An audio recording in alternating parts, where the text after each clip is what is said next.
بسم اللہ الرحمن الرحیم۔ السلام علیکم۔ روزانہ واقعات سننے کے لیے اس چینل کو سبسکرائب کریں۔ حضرت آفتہ موصلی رحمۃ اللہ علیہ ایک زاہد و عابد اور متقی و پرہیزگار آدمی تھے۔ آپ ہر رات ایک قلص قدیم زمانے کا سکہ خرچ کیا کرتے تھے۔ ایک روز آپ اپنے مصلے پر بیٹھے خوف خدا میں رو رہے تھے۔ آپ کا ایک عزیز شاگرد آپ کے پاس آیا۔ اس نے دیکھا کہ آپ نے چہرے پر ہاتھ رکھے ہوئے ہیں اور آپ کی انگلیوں میں سے سرخ سرخ آنسو ٹپک رہے ہیں۔ اس نے کہا، استاد محترم، خدا کا واسطہ دے کر آپ سے پوچھتا ہوں کہ آپ خون کے آنسو کب سے رو رہے ہیں؟ آپ نے فرمایا، اگر تو نے خدا کا واسطہ نہ دیا ہوتا تو تجھے کبھی نہ بتاتا۔ اب تو نے خدا کا واسطہ دیا ہے تو بتاتا ہوں کہ میں 60 سال سے خون کے آنسو رو رہا ہوں۔ اس وقت میں ابھی بچہ ہی تھا جب میری آنکھوں سے آنسو کے ساتھ ساتھ خون بھی نکل آتا تھا۔ جب آپ کا وصال ہوا تو ایک آدمی نے آپ کو خواب میں دیکھا اور پوچھا کہ ایک شیخ محترم، اللہ تعالیٰ نے آپ کے ساتھ کیسا سلوک فرمایا؟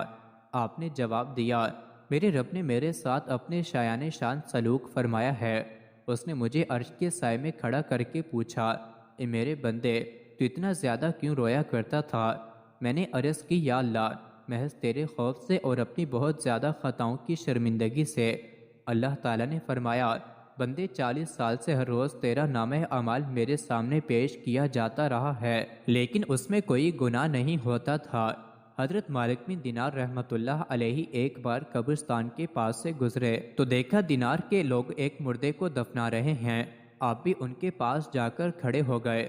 آپ نے اس مردے کی قبر میں جھانک کر دیکھا اور رونا شروع کر دیا، اور اتنا روئے کہ آپ غش کھا کر گر پڑے۔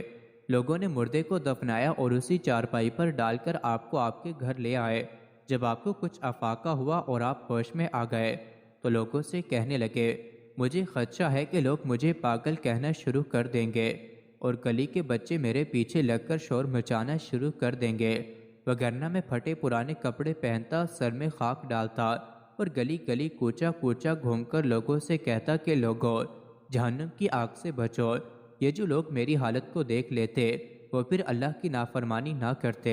جب آپ کے وصال کا وقت قریب آ گیا تو آپ نے اپنے شاگردوں کو وصیت فرمائی، عزیزو، جو کچھ میں نے تمہیں سکھایا ہے اس کا حق ادا کرنا اور میری وصیت کو یاد رکھنا۔ جب میں مر جاؤں تو میری پیشانی پر لکھوا دینا، یہ مالک بن دینار اپنے آقا کا بھاگا ہوا غلام ہے اور مجھے چارپائی پر ڈال کر قبرستان کی طرف مت لے جانا، بلکہ میری گردن میں رسی ڈالنا، میرے ہاتھ پاؤں باندھنا اور جس طرف بھاگے ہوئے غلام کو منہ کے بل گھسیٹ کر اس کے آقا کے پاس لے جایا جاتا ہے اسی طرح لے جانا۔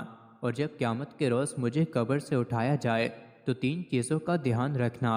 ایک تو یہ کہ اس دن میرا چہرہ سفید ہوتا ہے یا کالا، دوسرا یہ کہ جب اعمال نامے تقسیم کیے جا رہے ہوں گے تو دیکھنا کہ مجھے دائیں ہاتھ میں اعمال نامہ ملتا ہے یا بائیں ہاتھ میں، اور تیسرا یہ کہ جب میں میزان عدل کے پاس کھڑا ہوں گا تو دیکھنا کہ میری نیکیوں کا پلڑا جھکا ہوا ہے یا برائیوں کا۔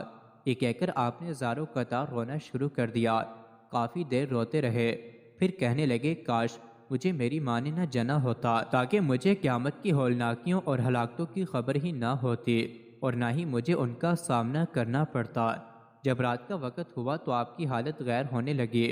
اس وقت غیب سے آواز آئی کہ مالک بن دینار قیامت کی ہولناکیوں اور ہلاکتوں سے امن پا گیا۔ مزید ایسی ہی ویڈیوز کے لیے چینل کو ضرور سبسکرائب کریں۔